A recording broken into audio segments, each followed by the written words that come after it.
La Vespa. Vous connaissez la silhouette, le bruit du deux temps, la carrosserie arrondie, ces petits trous qui ont porté toute une jeunesse d'après-guerre sur les routes du dimanche. Ce que vous ignorez peut-être, c'est qu'une grande partie des Vespas françaises ne venaient pas d'Italie, mais d'une usine de la Nièvre, à Fourchambault, qui compta jusqu'à près de 3000 salariés et sortit sa 150e millième machine en à peine 4 ans. Cette usine a même construit, pour l'armée, une Vespa capable de tomber en parachute avec un canon anti-char.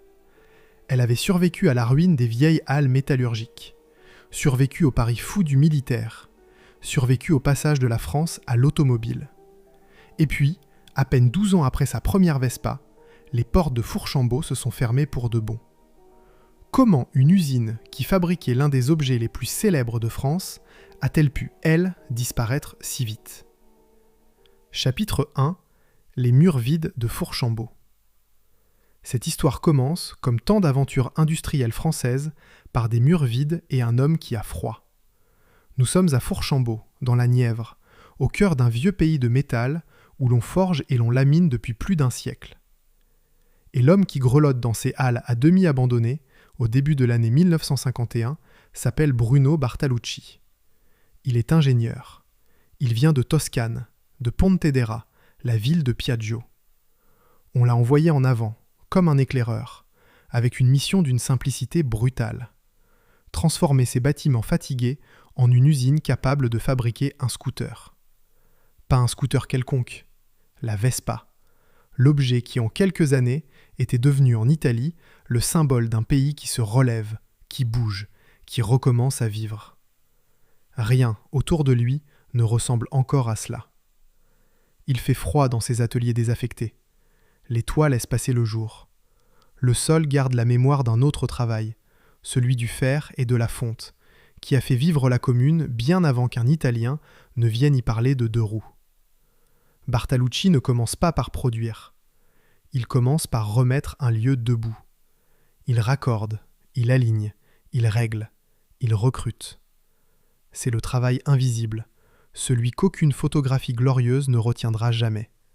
Le travail de celui qui rallume une usine morte, poste par poste, avant qu'on puisse seulement prononcer le mot cadence. Il faut comprendre pourquoi il est là, cet homme, dans cet hiver bourguignon. Le 25 novembre 1950, une société avait été constituée à Paris. Son nom, Atelier de construction mécanique de l'Atlantique, ACMA.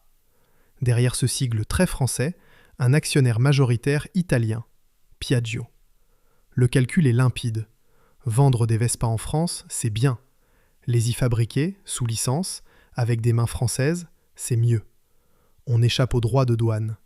On entre dans le marché non par la fenêtre, mais par la grande porte. Reste à choisir un lieu. Et Fourchambault n'est pas un hasard. Ce n'est pas un champ vierge où poser une usine neuve. C'est une commune ouvrière qui a déjà connu la métallurgie, le laminage, le travail du métal, et dont les ateliers vides n'attendent qu'une seconde vie. Piaggio n'invente pas une ville industrielle, il en réveille une. Une information locale récente, qu'il faudra vérifier sur le journal d'origine avant d'en faire une certitude, ajoute à cette installation un visage inattendu.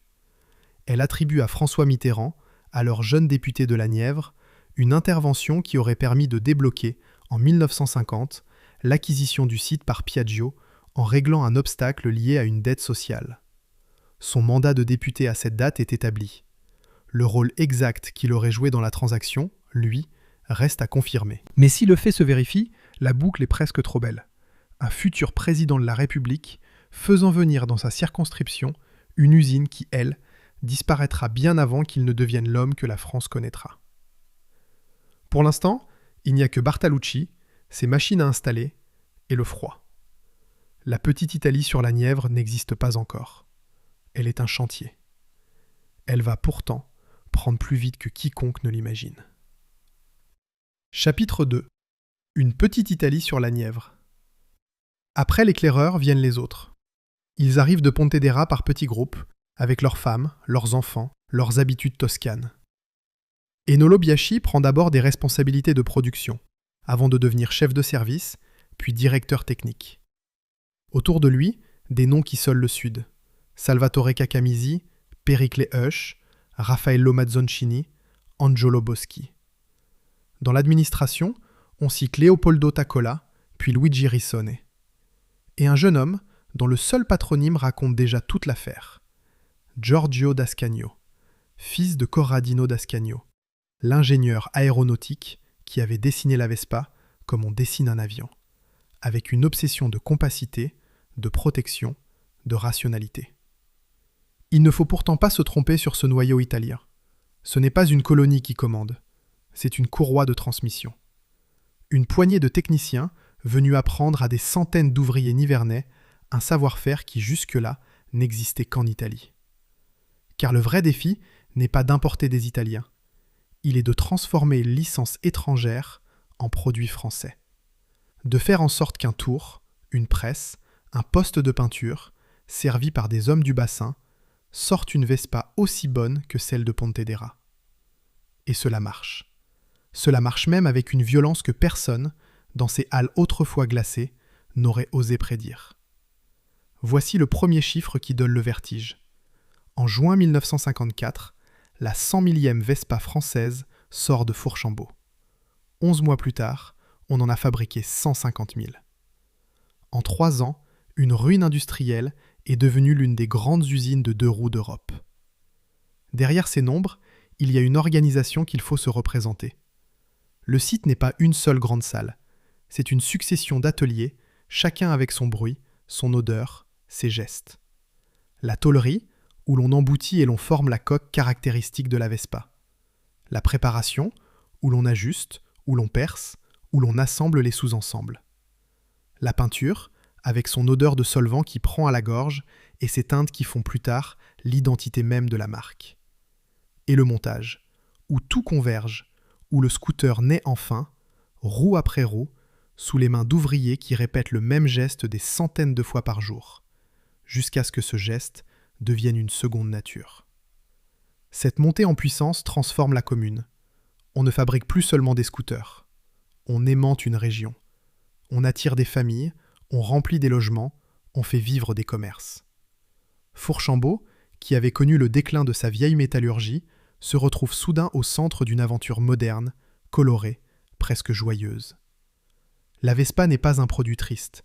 C'est la liberté à 2 roues, le dimanche à la campagne, la jeunesse d'après-guerre qui découvre qu'elle peut, enfin, aller quelque part. Personne, dans cette ville en pleine ascension, ne se doute qu'à quelques mètres des chaînes civiles, l'usine s'apprête à recevoir la commande la plus étrange de toute son histoire. Une commande qui ne vient pas d'un client ordinaire. Elle vient de l'armée française. Chapitre 3. Ce que les paras avaient appris.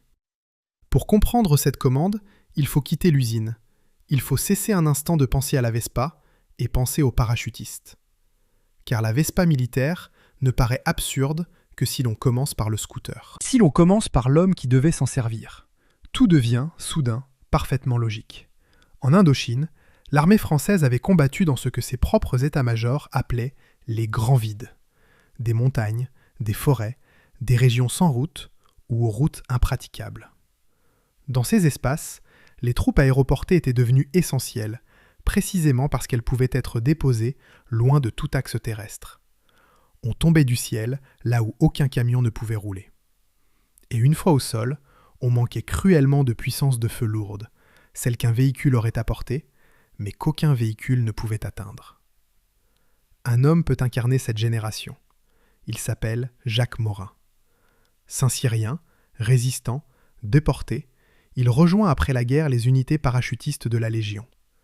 Il sert avec le 3e régiment étranger de parachutistes, puis avec le 1er bataillon étranger de parachutistes sous Pierre Segretin, retourne en Indochine, puis passe en Algérie comme adjoint de Pierre Jean-Pierre au 1er régiment étranger de parachutistes. Son fonds, conservé au service historique de la Défense, rassemble témoignages, documents, photographies de ce monde aéroporté suspendu entre 2 guerres. Morin n'a pas dessiné la Vespa TAP. Personne ne le prétend. Mais il représente exactement la continuité qui compte ici. Ces hommes changent de guerre plus vite que les doctrines ne changent de logique. Et cette logique, à Dien Bien Phu, devient tragiquement visible. Les Français y occupent une cuvette ravitaillée par les airs, tandis que le Viet Minh réussit l'impossible, hisser de l'artillerie lourde dans des reliefs que le commandement avait jugés inaccessibles. Le camp tombe le 7 mai 1954. Le cessez-le-feu de Genève intervient le 21 juillet de la même année. Dans un tel contexte, imaginez un moyen de faire arriver avec les parachutistes une arme lourde mais mobile dès l'atterrissage ne relève pas de la fantaisie. Cela relève de l'obsession. Une obsession née de la défaite. L'arme, elle, existe déjà. C'est un canon américain, le M20, une pièce sans recul de 75 mm. Sa philosophie remonte à la fin de la Seconde Guerre mondiale, quand l'artillerie américaine cherchait une puissance de feu portable, adaptée notamment aux opérations aéroportées, là où les armes conventionnelles étaient trop lourdes. Le principe est ingénieux. Au lieu d'absorber le recul par un mécanisme massif, on rejette une partie des gaz vers l'arrière.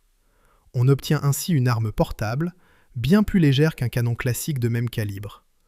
Portable, mais pas légère au sens ordinaire du terme. Le M20 pèse environ 52 kg. Son tube dépasse 2 mètres. Et son obus à charge creuse peut percer une centaine de millimètres de blindage.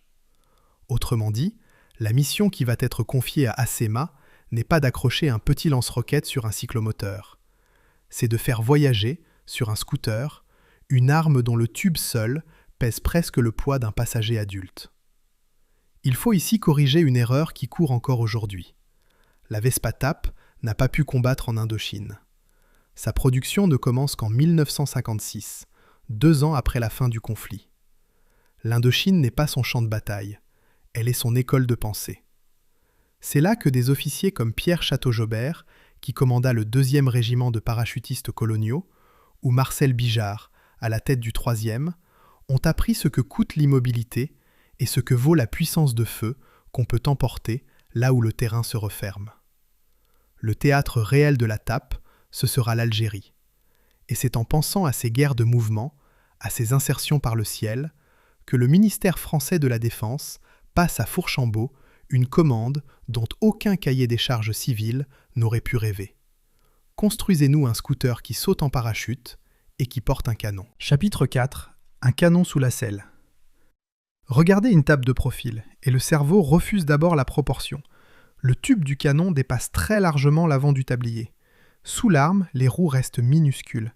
À l'arrière, les munitions transforment la silhouette légère du scooter en pactage de combat. C'est ce contraste qui a fait aujourd'hui la célébrité de l'engin et qui lui vaut son surnom de 2 roues le plus dangereux de France. Mais la mécanique, quand on la regarde vraiment, est bien plus intéressante que le gag. Le moteur est un monocylindre 2 temps dérivé de la Vespa 150 de la famille VL. Alésage de 58,5 mm, course de 54 mm pour une cylindrée de 145,2 cm3. La suspension marie ressort hélicoïdaux et amortisseur hydraulique. Le freinage reste assuré par de simples tambours. La vitesse maximale annoncée est de 66 km/h. L'autonomie d'environ 200 km. Sous le vernis militaire, on reconnaît encore partout la Vespa civile. Le châssis renforcé n'a pas effacé le scooter, il l'a durci.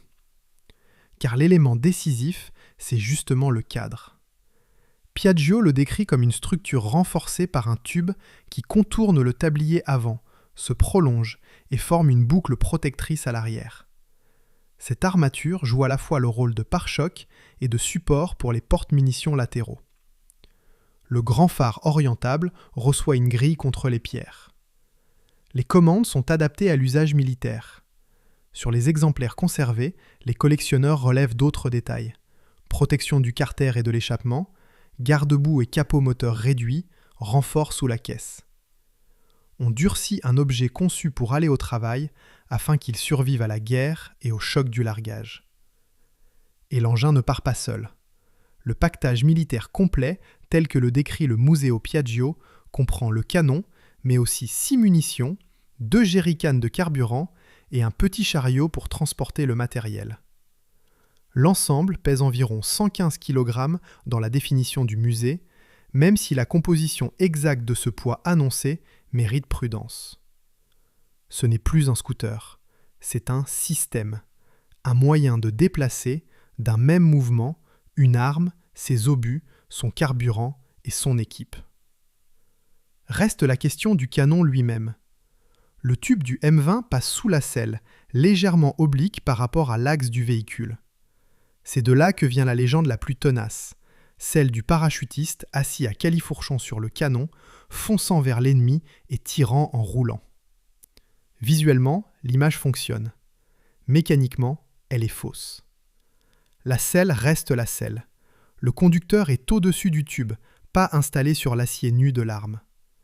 Et il faut aller plus loin dans la correction, parce qu'elle est le vrai cœur du sujet. La tape ne tire pas en roulant. Le canon n'est pas soudé au châssis comme la pièce fixe d'un char. Les descriptions techniques sérieuses convergent. Pour l'emploi au combat, l'arme était démontée, puis mise en batterie au sol.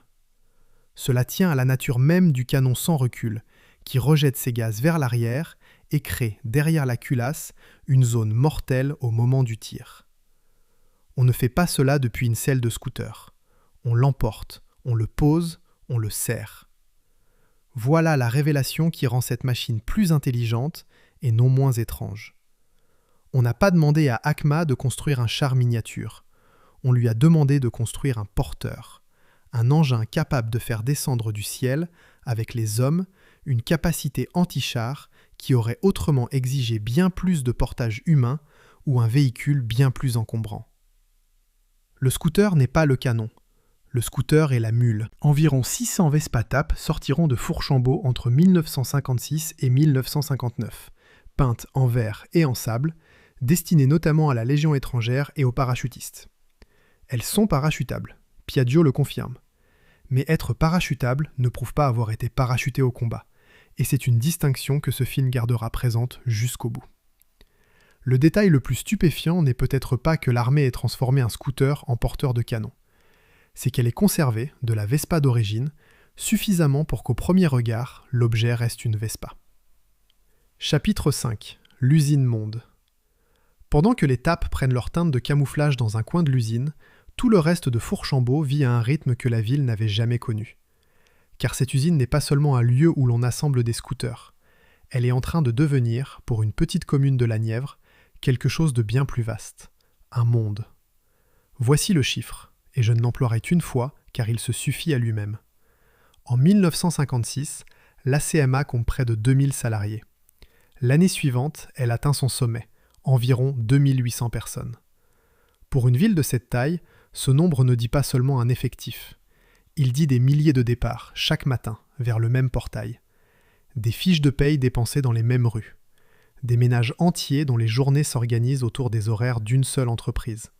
Le boulanger, le café, l'épicier vivent eux aussi au rythme des équipes. Une source locale insiste d'arrêter des commerces, des boulangeries et des cafés pendant toute la période ACMA. Et l'usine ne se contente pas de faire vivre la ville de l'extérieur. Dès 1953, on développe une cité d'entreprise directement inspirée du modèle de Pontedera. 7 logements pour les cadres, du côté de la brasserie, puis une centaine d'habitations dans un parc, vers Garchizy.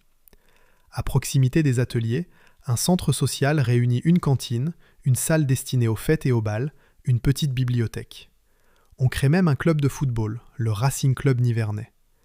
La Toscane a transplanté en Bourgogne non seulement ses machines et ses ingénieurs, mais aussi sa manière de faire tenir toute une vie autour d'une usine. Il faut rester honnête sur ce point, parce que la tentation serait grande d'en rajouter. Les sources permettent d'affirmer l'existence de la cité, de la cantine, de la salle des fêtes, de la bibliothèque et du club de football. Elles ne permettent pas d'établir avec certitude un comité d'entreprise en bonne et due forme, des colonies de vacances ou une crèche propre à l'usine. Ce sont des questions à poser aux archives et aux anciens salariés, pas des éléments à emprunter à d'autres histoires industrielles françaises. Ce que l'on sait déjà suffit à dessiner un monde. Ce que l'on ignore encore mérite mieux que l'invention. Cette vie, une femme la raconte mieux que toutes les archives industrielles. Elle s'appelle Ate Gracchi. Épouse d'Enolo Biasci, elle s'installe en France au milieu des années 50, y enseigne l'italien et reste dans la région jusqu'à la fin des années 60. Bien plus tard, elle écrira des livres, La Vespa in Francia, puis Cara Francia, et contribuera au jumelage entre Fourchambault et Pontedera. Grâce à elle, l'usine cesse d'être un simple outil de production. Elle devient une migration. Des ingénieurs, des techniciens, des femmes, des enfants qui font chaque année l'aller-retour entre la Toscane et la Nièvre, entre deux langues, entre deux pays. Son mari, lui, photographie tout. Enolo Biasci fixe sur la pellicule les cérémonies officielles, mais aussi les proches, les collègues, les instants ordinaires. On y voit parfois Corradino d'Ascagno en personne, venu regarder vivre l'aventure française de son invention. Ces images, longtemps restées dans les tiroirs d'une famille, sont précieuses pour une raison simple. Elles ne regardent pas Fourchambault avec les yeux d'un historien arrivé 70 ans plus tard. Elles la regardent avec les yeux d'un homme qui y travaillait, qui y élevait ses enfants, qui y était chez lui. Il faut cependant nommer une absence. Les voix des ouvriers ordinaires de la chaîne, celles qui diraient un nom, un métier, un souvenir précis de la ligne de montage, manquent encore aux archives librement accessibles. On sait que ces hommes et ces femmes ont existé par milliers. On ne peut pas encore les faire parler un par un. C'est une lacune, et il vaut mieux la nommer que la combler. Car nous approchons du moment où tout dans cette ville semble avoir réussi, et où, pourtant, le sol commence déjà à se dérober. Chapitre 6. L'été 1957. Il y a des étés qui ressemblent à des sommets. 1957 en est un, pour Fourchambault. L'effectif est à son maximum, les chaînes tournent, les Vespa civils sortent par milliers et, dans un coin de l'usine, les TAP militaires reçoivent leurs canons avant de partir vers les régiments. Loin de la Nièvre, l'objet a d'ailleurs déjà rencontré le monde réel pour lequel il avait été pensé. Les 16 et 17 août 1956, en Algérie, la 4e compagnie du 14e régiment de chasseurs parachutistes est déposée par des hélicoptères Sikorsky dans une région montagneuse au sud d'Alger. Dès l'atterrissage, les hommes mettent en batterie un mortier et un canon sans recul de 75 mm. Un photographe militaire, Jaillant, saisit la scène. On y voit le brigadier-chef Malapré, penché sur la pièce, dans un paysage sans route. Cette photographie ne montre pas une Vespa, et c'est justement pour cela qu'elle est capitale. Malapré porte la vraie arme que le scooter devait transporter. Autour de lui, il n'y a rien. Pas de piste, pas de camion, pas de char. Rien que le relief, et le ciel d'où ils viennent de tomber. La pièce de musée explique à quoi ressemblait la solution. Malapré explique quel était le problème. Mais en cet été 1957, l'usine ne regarde pas seulement vers l'Algérie. Elle regarde vers l'avenir du marché français, et cet avenir l'inquiète déjà. Car les Français, peu à peu, commencent à délaisser le deux roues pour la petite automobile. Alors Acema fait un pari immense. La même année, elle lance la production d'une minuscule voiture à moteur 2 temps, dessinée par Corradino d'Ascagno, la Vespa 400. Environ 30 000 exemplaires en sortiront. Voilà le paradoxe parfait, celui qui devrait faire frémir quiconque connaît la suite. À l'instant même où Fourchambault démontre qu'une Vespa peut être absolument tout, un transport populaire, un utilitaire, un porteur de canon anti-char, et maintenant une voiture, à cet instant précis, l'usine est plus forte, plus inventive, plus complète qu'elle ne le sera jamais. Qui, dans ses ateliers pleins, aurait pu croire que cette usine capable de faire tomber un canon du ciel serait elle-même incapable de rester debout 5 ans de plus. Personne ne le voyait. Le sommet a toujours cette cruauté. On ne le reconnaît qu'une fois qu'on en est descendu. Chapitre 7. Le marché qui se dérobe. Il faut maintenant ralentir, car l'histoire de Fourchambault possède une cruauté particulière. L'usine ne devient jamais vieille. On pourrait la faire entrer de force dans le grand récit familier de la désindustrialisation française. Le choc pétrolier, la concurrence asiatique, le tournant de la rigueur, les restructurations des années 80. Ce serait commode. Ce serait faux. Acema ferme 11 ans avant le premier choc pétrolier. Elle ne connaîtra ni le plan acier, ni les nationalisations, ni les privatisations. Son déclin appartient à une transformation plus ancienne, plus silencieuse. Celle où le deux roues motorisé, formidable outil de liberté dans l'après-guerre, commence à être supplanté par l'automobile populaire. Le mouvement est profond. Dans la France des années 50, une famille qui possédait un scooter rêve désormais d'une voiture. Ce n'est plus un luxe lointain, réservé aux notables. C'est un objectif atteignable, une promesse d'ascension, un abri contre la pluie pour aller travailler et partir en vacances. L'automobile devient l'un des grands secteurs de la modernisation du pays, et chaque Français qui passe aux 4 roues est un client de moins pour la Vespa. ACMA voit venir la menace, elle n'est pas aveugle, et elle tente d'y répondre par le seul moyen qui lui paraisse logique, suivre le client là où il va. Puisque les Français veulent une voiture, l'usine leur fabriquera une voiture. C'est le sens de la Vespa 400, lancée à Fourchambault en 1957. Sur le papier, la stratégie se défend. Dans la réalité, elle jette une usine de scooters dans le marché le plus dur du monde. Car fabriquer une automobile n'a rien à voir avec assembler un 2 roues. Il faut une carrosserie, une implantation de moteur, des suspensions, une hydraulique de freinage, des opérations d'assemblage entièrement nouvelles.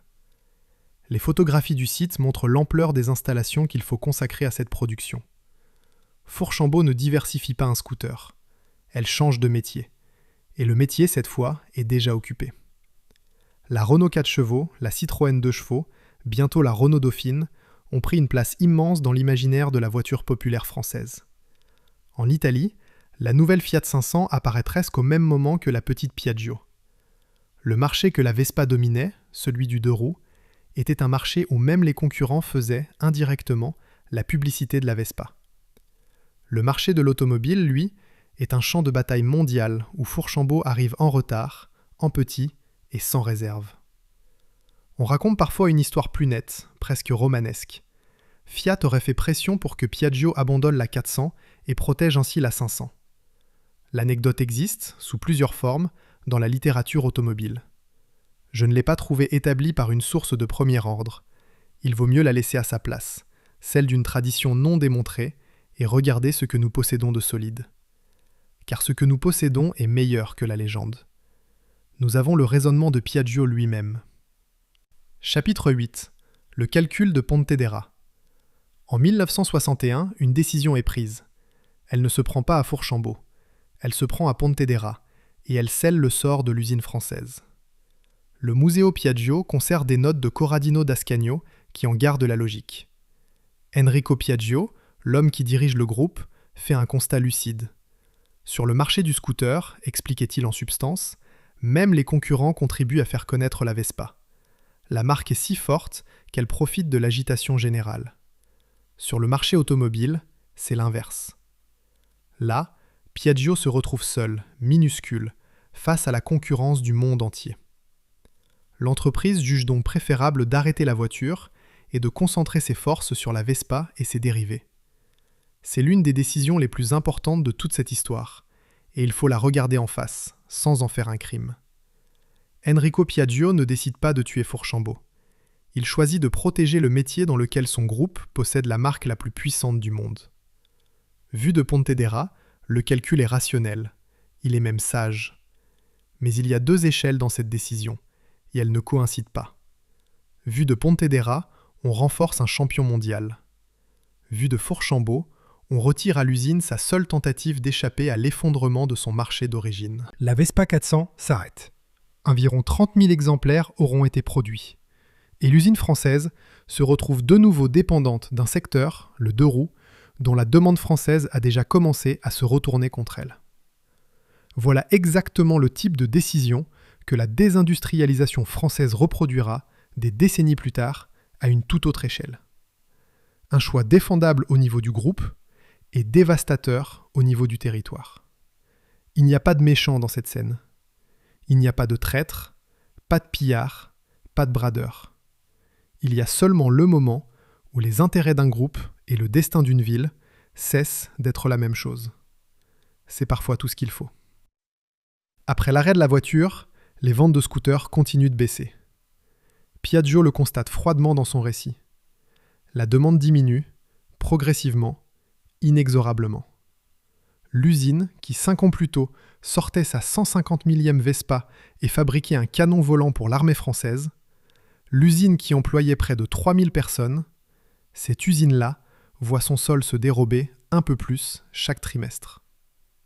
Et il faut nommer une dernière décision, la plus lourde de conséquences pour Fourchambault, même si elle n'a rien d'un complot. En décembre 1962, ACMA ferme. Piaggio recommence alors à approvisionner le marché français en Vespa fabriquée, cette fois, à Pontedera. Arrêtons-nous sur cette phrase, car elle contient toute la tragédie. La marque ne meurt pas, le produit ne disparaît pas.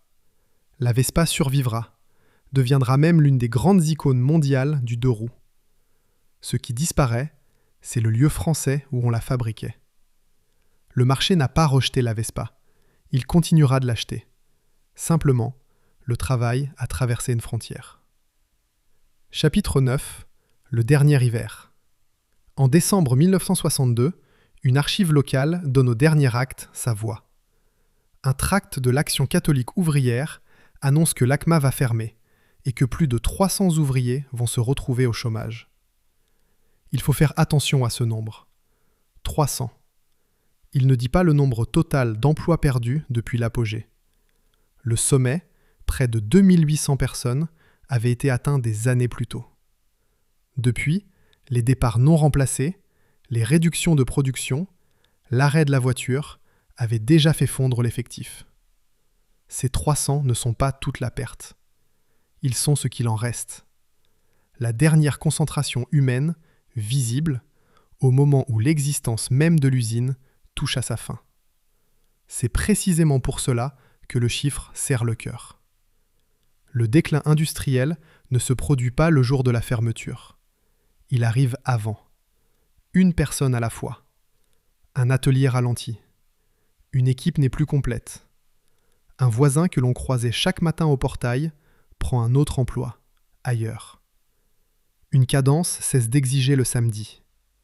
Puis un jour, il ne reste que ceux qui assisteront à la fin.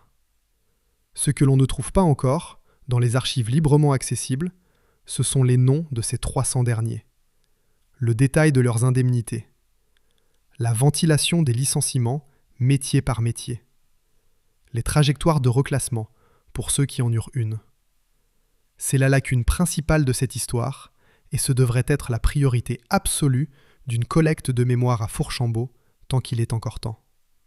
Car perdre une usine comme celle-ci, ce n'est pas seulement perdre une ligne d'assemblage.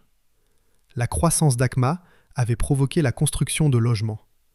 Elle avait fait naître un centre social, une cantine, une salle de fête, une bibliothèque, un club de football.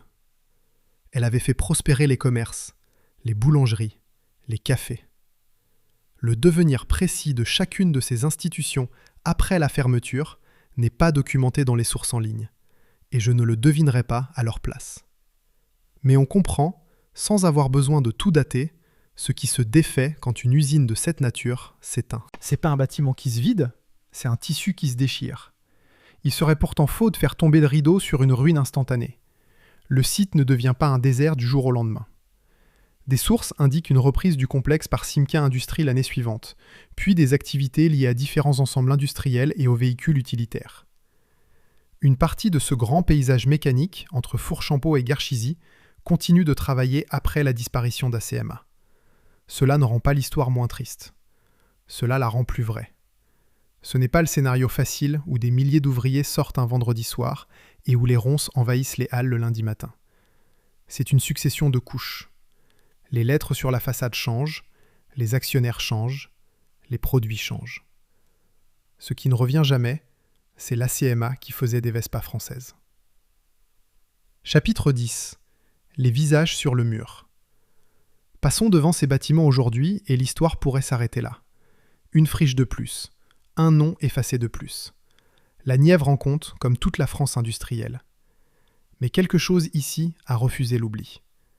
Le 9 octobre 2021, le site reçoit une reconnaissance patrimoniale dans le cadre d'un programme consacré aux lieux de l'histoire automobile. Puis une campagne associative se met en marche, portée notamment par le Vespa Club de France, pour revaloriser la façade de l'ancienne usine. Un homme, David Nadjar, impliqué dans le registre historique du club, devient à son tour un personnage de cette histoire.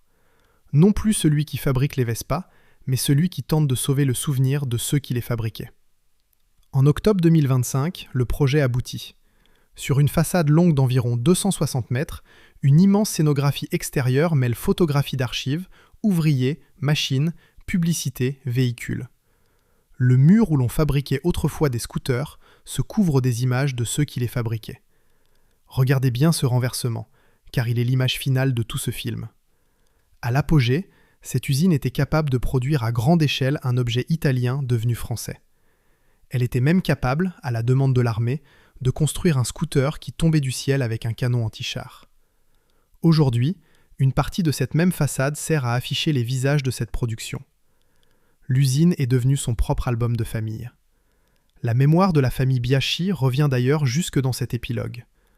Lors de la célébration patrimoniale, Giovanna Biaschi, la fille d'Enolo, est associée à l'événement consacré aux archives photographiques de son père, dans cette ville où elle avait grandi. La trajectoire est presque parfaite. Le père était venu fabriquer la France italienne de la Vespa. La fille revient, des décennies plus tard, voir les photographies de cette aventure accrochées au mur. Chapitre 11. Ce qui reste. Il faut, pour finir, tenir ensemble les deux images, car c'est dans leur contraste que réside toute la vérité de cette histoire. D'un côté, l'objet le plus absurde qu'une usine française ait jamais construit. Une Vespa renforcée, un canon américain sous la selle, un tube de plus de 2 mètres qui dépasse la roue avant, une arme presque aussi lourde qu'un homme. Ce n'était pas une plaisanterie. Le ministère de la Défense en avait passé commande pour ses parachutistes et sa légion. Environ 600 sont sortis de Fourchambault. De l'autre côté, une leçon que l'objet ne pouvait pas donner. Cette usine capable de faire tomber un canon du ciel n'a pas su, elle-même, rester debout.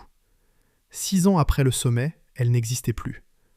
Fourchambault avait appris à faire d'une Vespa presque n'importe quoi. Un transport populaire, un utilitaire, une petite voiture, et même le porteur d'un canon anti-char. Aucune de ces inventions n'a permis de garder en France l'usine qui savait les fabriquer. Le bâtiment est toujours là, dans la Nièvre, comme il l'a toujours été. Toujours lisible comme quelque chose qui a compté. Ce qui manque dans le bâtiment, c'est le travail. Plus de tôlerie, plus de peinture, plus de montage. Plus de ces milliers de personnes qui franchissaient le même portail, au même rythme, pendant un peu plus de 10 ans. Il reste les murs. Et sur ces murs, désormais, les photographies. Là où l'on assemblait les Vespa, on n'assemble plus rien. On y accroche les visages de ceux qui les assemblaient.